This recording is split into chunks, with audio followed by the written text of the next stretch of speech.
सलीमा खान ने जो है वो गुफ्तगू भी की है मीडिया के साथ और ये कहा है, क्लेम किया है कि खान साहब की जानिब से कहा गया है मेरे पास अभी भी एक फाइनल कार्ड मौजूद है और ये जो फाइनल कार्ड है इसके हवाले से वो किसी को नहीं बताएंगे। बिस्मिल्लाहिर्रहमानिर्रहीम, अस्सलाम वालेकुम। नैयर अली ऑफिशियल की एक और एपिसोड में आपको वेलकम कहूँगी। जनाब, अब से चंद लम्हे कबल एक खबर आई है और मुझे लगता है कि वहीं से ही शुरू कर लेते हैं आज के वीलॉग को। और वो खबर है जनाब बानी पीटीआई इमरान खान के हवाले से, और ख़बर ये है कि साबिक़ वज़ीर आज़म इमरान खान के ख़िलाफ़ भी कत्ल का मुकदमा दर्ज कर लिया गया है। और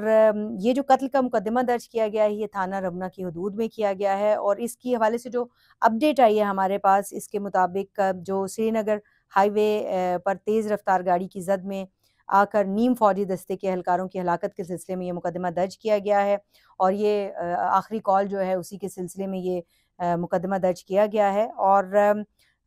जो दफ़ात लगाई गई हैं इस मुकदमे में वो दफ़ा 302 हैं, दफ़ा 324 हैं और दहशतगर्दी के इल्ज़ामात समेत सेक्शन 120 बी मुजरिमाना साजिश करने जैसे मुतअद्दिद दफ़ात को शामिल किया गया है। अब ये जो एक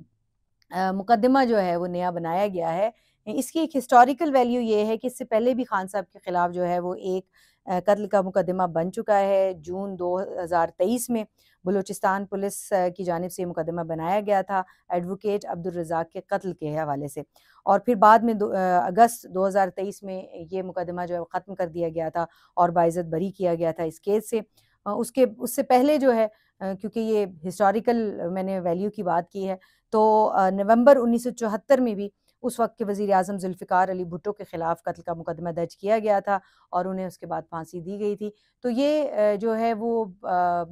मुकदमात इस तरह से दर्ज करना 302 की दफ़ात के तहत, और फिर बाद में अगर आप उसको साबित ना कर सकें तो फिर स्टेट के लिए सुर्खी का सामना भी होता है। लेकिन ये जो मुकदमा है ख़ास तौर पर इसके हवाले से जो अब तक इत्तलात सामने आ रही थी वो मुतज़ाद इत्तलात हैं। कई जो ख़बरें सामने आ रही हैं उसके मुताबिक ये जो है ये एक हादसा था और जो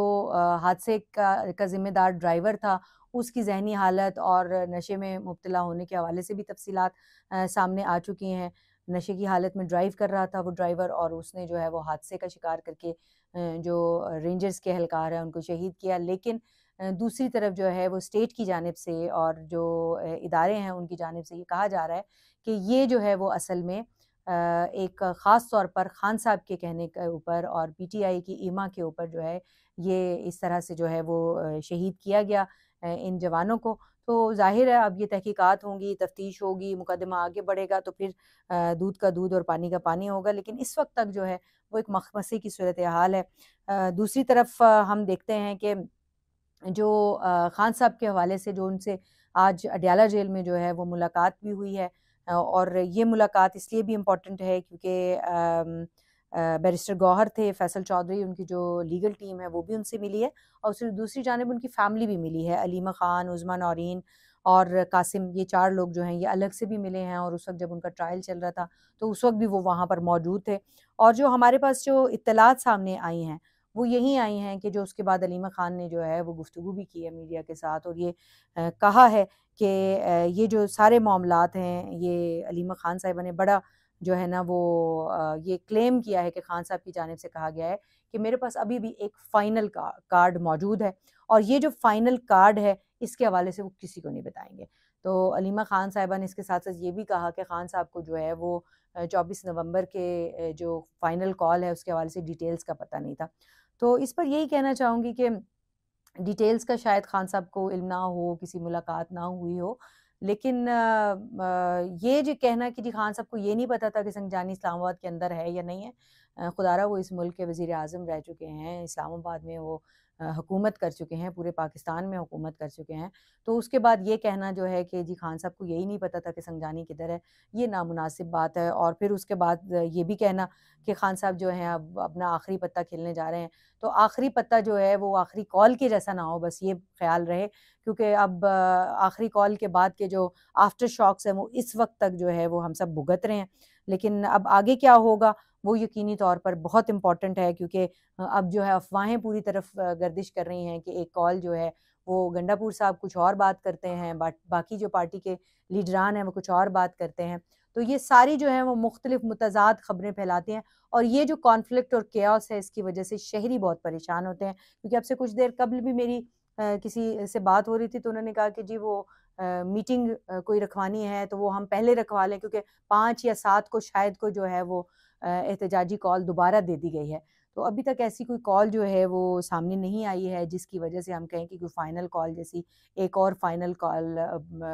का कोई सीक्वल जो है वो आने जा रहा है, पार्ट 2 आने जा रही है। तो शहरियों को जो है वो प्लीज़ केओस से निकालें, ये जो मखमसा है इससे निकालें। जिस तरह से ये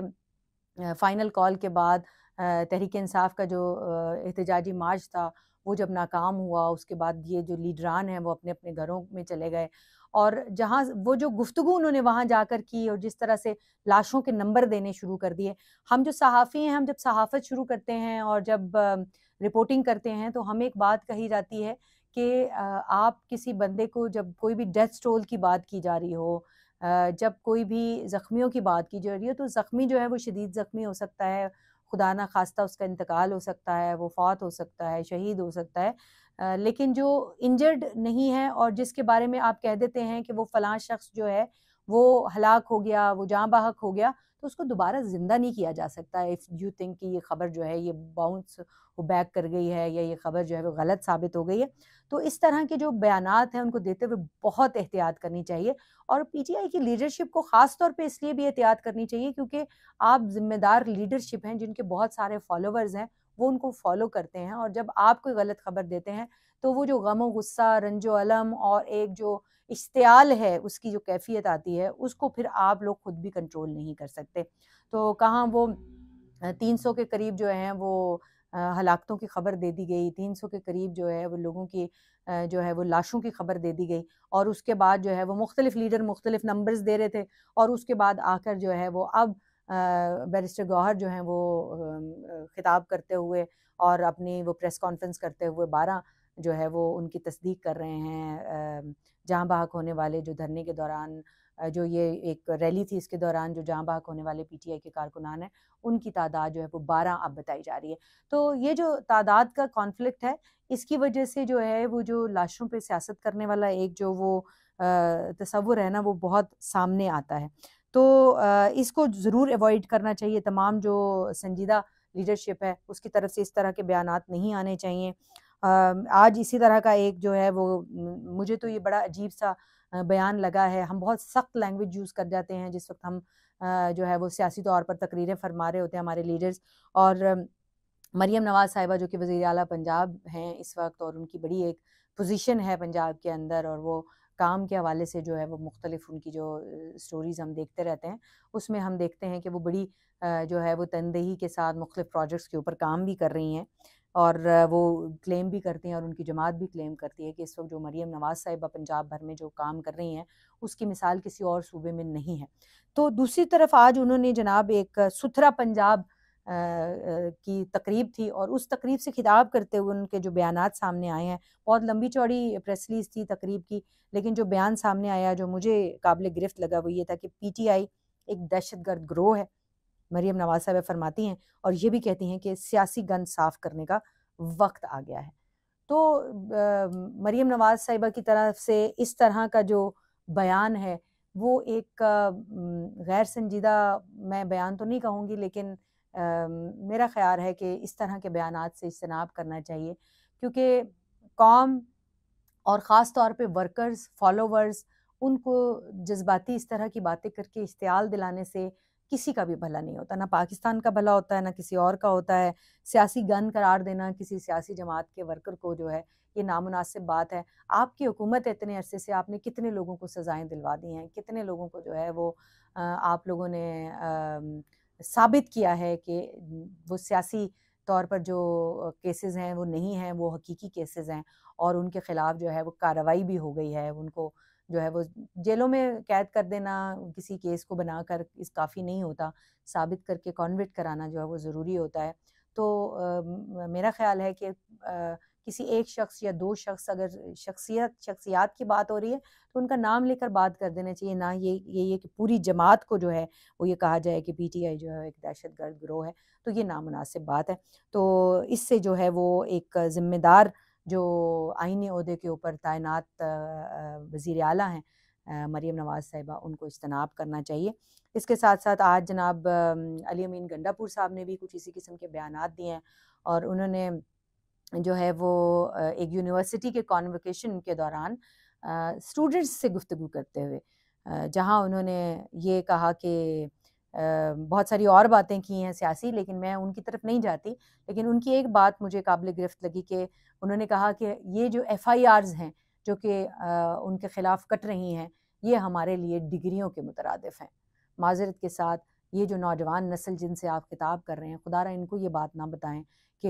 ये जो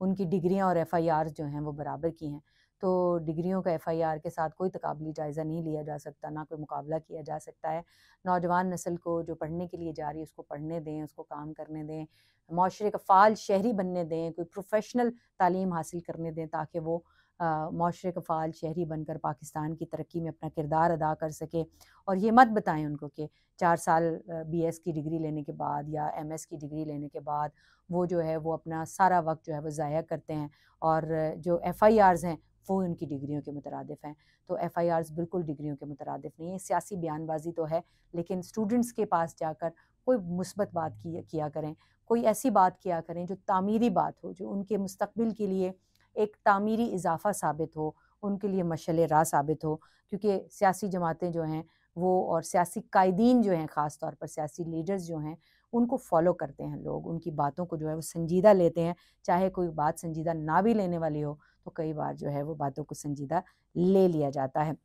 इसमें हम अक्सर जो है वो पीपल्स पार्टी की बात करते हैं। बिलावल भुट्टो ज़रदारी आजकल जनाब इस्लामाबाद में बराजमा हो चुके हैं एक बार फिर, और साबिक सदर आसिफ अली ज़रदारी साहब अभी तक जो है वो कराची में ही मुक़ीम हैं और उसकी बुनियादी वजह जो है वो उनका पाँव का फ्रैक्चर है। और हमारे सोर्सेज़ हमें ये बताते हैं कि अभी कम से कम 2 हफ़्ते लगेंगे उन्हें मज़ीद जो है वो इस काबिल होने में कि वो वहाँ से ट्रैवल करके जो है वो वापस इस्लामाबाद आएँ और यहाँ ऐवान सदर में बैठ कर जो है वो जो उनकी रूटीन है उसको भी बढ़ा सकें। और साबिक सदर जो माज़रत के साथ सदर आसिफ अली ज़रदारी साहब जो हैं वो अगर मैं बात करूं कि यहाँ पर मुफ़ाहिमत के हवाले से अपना किरदार जो है वो बहुत बुनियादी तौर पर अदा कर सकते हैं और उनकी जमात की तरफ से ऐसी बातें भी आना शुरू हो गई हैं। गो कि बिलावल ने जो है वो लाठी की बात की थी और कोई थोड़ी सख्ती की भी बात की थी गुज़श्ता अपनी तकरीर के अंदर और उसको बड़ा आड़े हाथों लिया गया था, लेकिन फिर बाद में कमर ज़मान कायरा और दीगर तमाम जो सियासी कायदीन हैं उनकी जानिब से कहा गया कि लाठी के इस्तेमाल के साथ का मतलब ये नहीं है कि कोई ताकत का इस्तेमाल किया जाए। उसका मतलब ये है कि कोई सख्ती भी अगर करनी पड़े तो सख्ती करके भी जो है वो मामलात को बेहतर बनाने की तरफ और मुल्क को जो है वो बेहतरी की तरफ ले जाने की कोशिश की जानी चाहिए। दूसरी तरफ जो है वो इंतशार और उसकी तरफ जो है वो नहीं जाना चाहिए। जब कमर ज़मान कायरा साहब से ये सवाल किया गया तो उनकी जानिब से कहा गया कि जनाब जो है वो PTI और स्टेट के तनाज़ुर में ये बात उनसे जब उनके सामने रखी गई तो उन्होंने कहा कि वो अमन व अमान के क़याम के लिए और बेहतरी के लिए और ख़ास तौर पे खैबर पख्तूनख्वा में जो अमन व अमान की सूरत हाल है उसकी बहाली के लिए अगर बिलावल भुट्टो ज़रदारी और सदर आसिफ अली ज़रदारी जो हैं वो कोई किरदार अदा कर सकें तो वो किरदार अदा करने के लिए तैयार हैं। तो ये एक बड़ा पॉजिटिव मैसेज है। ऐसे वक्त में मेरा ख़्याल है इस तरह की जो पॉजिटिव वाइब्स हैं और पॉजिटिव मैसेजेस हैं उनकी शदीद ज़रूरत है और इस तरह के मैसेजेस की वजह से मेरा ख़्याल है कि सूरत हाल जो है वो मज़ीद बेहतर होगी। दूसरी तरफ एक ख़बर आज जो है वो मेरी नज़र से गुजरी कुछ देर कबल और वो ख़बर कुछ यूँ थी कि district and session court Islamabad ने साइबर क्राइम में मुलव्वस मुजरिम को 8 साल कैद और 2 लाख जुर्माने की सज़ा जो है वो सुना दी है। तो अब ये ख़बर क्यों जो है ये इम्पोर्टेंट लग रही है, उसकी एक बुनियादी वजह ये है कि साइबर क्राइम के हवाले से मैं अपने नाज़रीन के सामने बात जो है वो पहले भी रखती रही हूँ और ये बात अभी इस वक्त करने की एक वजह ये भी है कि अब जो है वो ना सिर्फ ये कि जो पहले से कानून मौजूद है, साइबर लॉज मौजूद हैं, उनके ऊपर अमल दरामद हो रहा है, बल्कि इस वक्त जो है वो आज की जो एक ताज़ा तरीन जो ख़बर हम अपने नाज़रीन के सामने रखना चाह रहे हैं वो ये है कि फ़ेक न्यूज़ के ऊपर जो है वो 5 साल कैद 10 लाख जुर्माना जो है उसकी सज़ा की तजवीज़ की गई है उस साइबर क्राइम तरमीमी बिल में, जो कि यानी पहले से जो बिल मौजूद है, मंजूर हुआ है, पहले से जो कानून मौजूद है उसके तहत आज सज़ाएं हो रही हैं और वहाँ पर उसमें मज़ीद तरमीम कर दी गई है और ये कहा गया है कि फ़ेक न्यूज़ देने वाले, अब ये फ़ेक न्यूज़ जो है वो बड़ी अजीब सी इस्तिलाह है, मुबहम इस्तिलाह है इस तरह से कि ये कौन तय करेगा कि कोई ख़बर फ़ेक न्यूज़ है। अगर मैं आज कोई ख़बर जो है वो ऐसी देती हूँ जो गवर्नमेंट के ख़िलाफ़ है और गवर्नमेंट को वो ख़बर पसंद नहीं आती है, तो गवर्नमेंट उसको फ़ेक न्यूज़ करार देकर कार्रवाई शुरू कर देगी। और कल को अगर किसी अपोज़िशन की किसी सियासी जमात को, किसी इदारे को मेरी कोई ख़बर पसंद नहीं आती है, ज़ाहिर है तनकीद करने वाले सहाफ़ी और उनकी ख़बरों के ऊपर हमेशा से सवाल उठता आया है और उनको पसंद नहीं आती तो फिर वो केसेस जो हैं वो झूठे बनाए जाते हैं। तो गुज़ारिश ये है कि ये तरमीम अच्छी बात है, ज़रूर कीजिए। डिजिटल राइट प्रोटेक्शन की अथॉरिटी की भी बात हो रही है और इसमें ये भी कहा जा रहा है कि जो सोशल मीडिया से मवाद ब्लॉक करने या हटाने का इख्तियार भी होगा इस अथॉरिटी को। तो अब ये जो डिजिटल राइट्स प्रोटेक्शन अथॉरिटी है, इसकी वजह से कानून नाफिज करने वाले इदारे या किसी भी इदारों या किसी भी शख्स के खिलाफ मवाद हटाने के अहकामात जारी कर सकती है ये अथॉरिटी। और ख़ास तौर पर जो है वो किसी भी कानून नाफिज करने वाले इदारे बशमूल कोई भी जो सिक्योरिटी इदारे हैं और किसी शख्स के खिलाफ खबर देने और दहशत फैलाने वाले मवाद को भी हटाया जा सकेगा। नफ़रत फैलाने वाले मवाद के बारे में भी ये कहा जा रहा है और इसके साथ-साथ जो है वो ये भी कहा जा रहा है कि किसी शख्स को डराने, झूठा इल्ज़ाम लगाने, पोर्नोग्राफ़ी से मुतालिक मवाद को भी हटाया जा सकेगा और जानबूझकर झूठी मालूमात फैलाने, खौफ़ व हरास और बदगुमानी पैदा करने वालों को 5 साल कैद या 10 लाख जुर्माने की सज़ा दी जा सकेगी। एक चेयरमैन होगा जनाब इस अथॉरिटी का, 6 अराकीन पर मुश्तमिल होगी ये अथॉरिटी और इसके फ़ैसले के खिलाफ ट्रिब्यूनल से रुजू किया जा सकेगा। तो ये मजमूई तौर पर एक स्टोरी जो है वो अब से आज ही की डेट में जो है वो कुछ देर कबल आई है। तो ये स्टोरी इम्पोर्टेंट है कि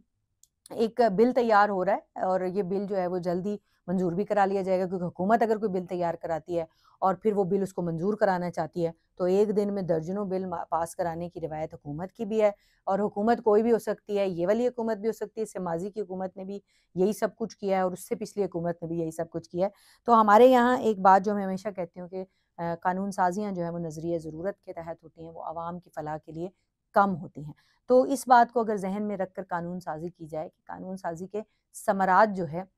वो लोगों तक पहुँचे। ऐसी कानून साज़ियाँ नहीं की जानी चाहिए जिसके समरात जो है वो आवाम तक ना पहुँच सकें और ख़ास तौर पर ऐसी कानून साज़ियाँ तो बिल्कुल भी नहीं की जानी चाहिए जिनका गलत इस्तेमाल किया। जैसे पैका में ऑलरेडी ऐसी शिकें मौजूद हैं जो सहाफ़ियों के ख़िलाफ़ भी इस्तेमाल होती हैं, आम शहरियों के ख़िलाफ़ भी इस्तेमाल होती हैं। तो कानून का जो खिलाफ़ ज़ाब्ता और गैर कानूनी इस्तेमाल है, उसको रोकना बहुत ज़रूरी है। वो नहीं रोकेंगे तो चाहे उस हरे रंग की किताब में कितने भी कानून हों, कितने भी जो हैं वो आईनी तरमीम कर ली जाएँ, कोई फ़र्क नहीं पड़ेगा। सारे कवानीन जो हैं वो लाहासिल हैं, क्योंकि एक शख्स के खिलाफ़ कार्रवाई की जाएगी और फिर उसको वापस लेना पड़ेगा सारे मामलात को। तो ये जो है ये काफ़ी ख़तरनाक बात है। इसके साथ-साथ जाते-जाते आपको ये भी बताती चलूँ कि इस्लामाबाद में और रावलपिंडी में जितने जो मुल्ज़िमान हैं जिनको गिरफ़्तार किया गया था, उन तमाम मुल्ज़िमान को जो है वो हमारी आज तफ़सील से जो है वो इस्लामाबाद की इंतज़ामिया से भी बात हुई है, पिंडी की इंतज़ामिया से भी, और उन नंबर्स के साथ भी मैं आपके सामने ज़रूर हाज़िर होंगी। नंबर्स मेरे पास मौजूद हैं लेकिन वीलॉग काफ़ी तवील हो गया तो मैं उन नंबर्स की तरफ नहीं जाऊँगी और मैं सिर्फ़ इतना आपको बताना चाहूँगी कि उनको जो है वो अदालतों में पेश करने का सिलसिला शुरू कर दिया गया है। और ख़ास तौर पे जो ऐसे मुल्ज़िमान हैं जिनकी शिनाख्त का अमल मुकम्मल कर लिया गया है, कुछ ऐसे मुल्ज़िमान हैं जिनको जुडिशियल कर दिया गया है और कुछ को जिस्मानी रिमांड के ऊपर भेज दिया गया है। और ये रावलपिंडी और इस्लामाबाद दोनों जगह पे हो रहा है। यकीनन बाकी जगहों पर भी हो रहा है लेकिन मैं आपको अपडेट जो है वो यहाँ 2 जगह की दे रही हूँ। और ये जो मुल्ज़िमान हैं इनके ख़िलाफ़ जो है वो बाज़ाब्ता तौर पर कार्रवाई का आगाज़ कर दिया गया है। जो ज़ख्मी अस्पतालों में मौजूद थे, उनके हवाले से ये बताया जा रहा है कि जो सीएमएच में मौजूद मरीज़ हैं, ख़ास तौर पे जो सिक्योरिटी के एहलकार वहाँ पर ज़ख्मी हैं, उनके हवाले से जो डाटा सामने आया है, वो होशरुबा है। आज मरियम नवाज़ साहिबा ने अपनी जो उन्होंने तकरीर की है, उसमें भी काफ़ी सारी इस तरह की बातें की हैं और काफ़ी डिटेल में उसके हवाले से बताया है कि कितने जो हैं वो सिक्योरिटी एहलकार इस वक्त भी शदीद ज़ख्मी हैं और ज़ख्मों की जो नौइयत है, वो बहुत ही संगीन है। इसी तरह से जो पीटीआई के ज़ख्मी जो लोग हैं, वो भी अस्पतालों में मौजूद है। उनका एग्जैक्ट डाटा सामने नहीं आ रहा है बावजूद कोशिश के, लेकिन जो है वो दर्जनों की तादाद में लोग मौजूद हैं। लेकिन उन लोगों के बारे में ये ज़रूर मालूमात सामने आई हैं कि बहुत कम ऐसे लोग हैं पीटीआई के वो वर्कर्स जो यहाँ पर ज़ख्मी हालत में फ़ाइनल कॉल की एहतजाजी रैली में से जो है वो अस्पतालों में पहुँचे। उनके लवाहिकीन जो हैं वो पहुँचे हों और उनके जो फैमिली मेंबर्स हैं वो पहुँचे हों, या फिर पार्टी लीडरान जो उनको यहाँ पर छोड़कर जो है वो चले गए थे, वो आए हों और उनकी ज़मानतें कराने के लिए कोई काम कर रहे हों, या उनको छुड़वाने के लिए, उनके इलाज मुआवजे के लिए कोई काम कर रहे हों। तो खुदारा ये होश के नाखुन लेने चाहिए अवाम को भी और उन वर्कर्स को भी जो इन लीडरान के पीछे-पीछे चल के जो है वो अपनी ज़िंदगियाँ ख़राब करते हैं। तो ज़रूर चलें, अच्छी बात है, एक ज़िंदा कौम की मिसाल होती है, अलामत होती है। जमहूरियत पसंद करना भी ज़िंदा कौमों की अलामत होती है। लेकिन खुदारा अपना मुस्तकबिल जो है और अपनी ज़िंदगियाँ जो हैं दाँव पर ना लगाएँ, क्योंकि ये